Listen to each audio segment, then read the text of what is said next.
Laptop RAM 8 GB menggunakan Windows 11 ya, kondisi idle-nya seperti ini. Kita coba untuk buka CapCut. Ya, jadinya makan memori sebanyak 84%. Lumayan mengerikan ya. Lanjut, kita play preview.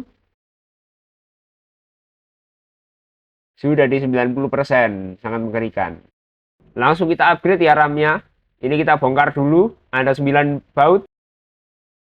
Sudah kebuka, langsung kita copot dual channel 4 GB-nya ya. Yang baru pakai 16 GB dual channel, 3200. Kita pasang, langsung kanan, kemudian kiri. Ya, ngeblank. Kayaknya nggak kompatibel. Kita lihat solusi berikutnya. Stay tune di YouTube saya ya.